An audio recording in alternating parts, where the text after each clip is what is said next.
آج کا ٹاپک جیسے کہ میں شروع کرتا ہوں بزنس انٹرپرائز ایز ان اگر ہم یہ تو ہم سب جانتے ہیں کہ بزنس ان قسم کے ہوتے ہیں بہت سارے اسٹوڈنٹ نے یہ ڈیفائن بھی کر دیا سول پروپرائٹرشپ پارٹنرشپ اور کارپوریشن سول پروپرائٹرشپ وہ بزنس ہوتا ہے جس کے اندر فرد واحد کاروبار کی تمام لائبلٹیز اور تمام انکم اینڈ پروفٹ کا جو ہے نا وہ اسی کو اختیار ہوتا ہے تمام انکم بھی اسی کی تمام پروفٹ جو لاس جو بھی کچھ ہے وہ اسی کے اس کے بارے میں بات کرتے ہیں پارٹنرشپ کم سے کم دو فرد زیادہ سے زیادہ ساتھ اب پارٹنرشپ کے لیے ایک معاہدہ ہوتا ہے کانٹریکٹ ہوتا ہے جو کہ دو لوگوں کے درمیان بھی ہو سکتا ہے دو سے زیادہ لوگوں کے درمیان بھی ہو سکتا ہے اب اسی طرح پارٹنرشپ کے اختتام کی بات کریں پارٹنرشپ اس وقت اختتام پذیر ہو جاتی ہے جب کوئی ایک پارٹنر پاگل ہو جائے مر جائے یا کوئی بھی کسی بھی وجہ سے کاروبار چھوڑ کے چلا جائے پارٹنرشپ ختم ہو جاتی ہے ٹھیک ہے اور اس کی جو لائبلٹیز ہوتی ہیں اگر لاس ہوگا تو اس صورت میں پارٹنر اپنے پرسنل ایسیٹ یا پرسنل گھر وغیرہ جو بھی ہے وہ فروخت کر کے اس کی لائبلٹیز میں ادا کرنی ہے کارپوریشن کی بات کرتے ہیں کارپوریشن کے اندر جب ہم بات کرتے ہیں تو کارپوریشن میں دو قسم کی کارپوریشن نظر آتی ہے ایک تو وہ ہے جو پبلک لمیٹڈ کمپنیز ہیں پبلک لمیٹڈ کمپنیز وہ ہوتی ہیں جن کے اندر ہم شیئر ایشو کر سکتے ہیں شیئر ایشو کرنے کا مطلب جب بھی ہمیں پیسے کی ضرورت پڑتی ہے ہم کیا کرتے ہیں اپنے مارکیٹ میں شیئر لے آتے ہیں مارکیٹ ہمارا اسٹاک شیئر مارکیٹ ہے جہاں پہ ہمارے پاس شیئر ہوتے ہیں اب اس کے بعد ایک پرائیویٹ کمپنی ایسی کمپنی ہے جس میں شیئر ایشو نہیں کرتے اور اس میں جو ہماری تعداد ہوتی ہے وہ بھی لمیٹڈ ہوتی ہے لمیٹڈ سے بڑا صرف 50 ہوتا ہے اس سے زیادہ افراد اس میں نہیں آئے اب اکثر اور بیشتر ہمارے یہاں پاکستان کے اندر جو دیکھا گیا جو پرائیویٹ آرگنائزیشن ہے ان کے اندر خلیل احمد یعنی تال والا انٹی فیملی ہے یہ 50 افراد ہے جو مل کے کاروبار کر رہے ہیں اس کے علاوہ داؤد چاولہ ہے فیملی یہ بھی مل کر بزنس کرتے ہیں زیادہ تر یہ لوگ اپنے خاندان سے باہر کے لوگ بیچ میں نہیں لاتے اور یہ مل کر انہوں نے پرائیویٹ کمپنیز بنائی ہوئی ہے اور یہ کاروبار کر رہے ہیں اب اس کے بعد بات کرتے ہیں primary users of accounting information ابتدائی دور میں جب اکاؤنٹنگ کی جب بنیاد رکھی گئی ہوگی 19ویں صدی کی ابتدائی کی بات ہے جب بہت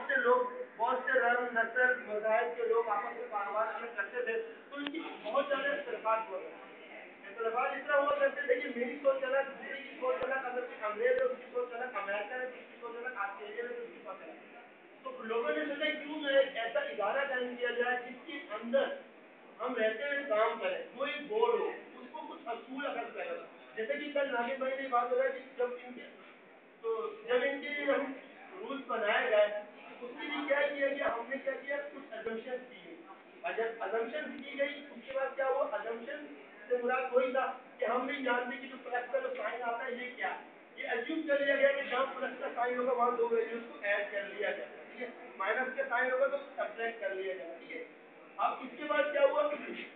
یہ ازمپشن ان لوگوں نے کچھ ادارے بنے ان اداروں میں جو ہے پہلا ادارہ بنا American institute of certified public accounting یہ ابتدائی دور میں بنا تھا اس نے ابو 18 ادارے قائم کیے مختلف قسم کے سے ادارے قائم کیے جن کے اندر جو ابتدائی دور میں بنایا گیا شروع میں جو بنایا گیا اس کا نام ہے کمیٹی آف اکاؤنٹنگ پروسیجر یہ 1930 میں قائم ہوا اس کے بعد جو ایک اور ادارہ قائم ہوا اکاؤنٹنگ پرنسپل بورڈ کے بن جانے کے بعد جتنے بھی ادارے بنتے تھے وہ اس سے رجسٹرڈ ہوتے تھے یعنی کہ جو بھی آرگنائزیشن وغیرہ بنتی تھی ان کے اوپر یہ نظر رکھتا تھا یہ ایک بورڈ بن گیا جس طرح کہ ہمارے یہاں پرائمری اسکول کا ایک بورڈ ہے تو ہم بورڈ آفس کے نام سے مشہور ہے اسی طرح ایک بنا فائنینشیل اکاؤنٹنگ اسٹینڈرڈ بورڈ یہ 1973 میں بنا اس کے بعد 1929 کے اندر امریکہ پیرس اور کچھ یورپین ملک کے اندر اسٹاک ایکسچینج کے اندر بہت بڑا کریش ہوا اس کے بعد ان کو ضرورت پیش آئی کہ ایسا ادارہ بھی ہو جو سیکیورٹی ہو سیکیورٹی فراہم کرے اس کے علاوہ ایکسچینج کمیشن وغیرہ جو تو انہوں نے ایک ادارہ بنایا جس کا نام تھا دا سیکیورٹیز اینڈ ایکسچینج کمیشن یہ 1933 یا 34 کے اندر وجود میں آیا اس کے بعد امریکن اکاؤنٹنگ ایسوسی ایشن اس کا قیام پذیر ہوا اور اس نے بہت سارے ادارے بنائے اور یہ آج تک چل رہے ہیں اس کے بعد اب ان لوگوں نے مل کے کیا کیا ساری بات تو ہے نا یہ ادارے بن گیا ان کا مقصد کیا تھا ان کا بنیادی مقصد تھا کچھ پرنسپل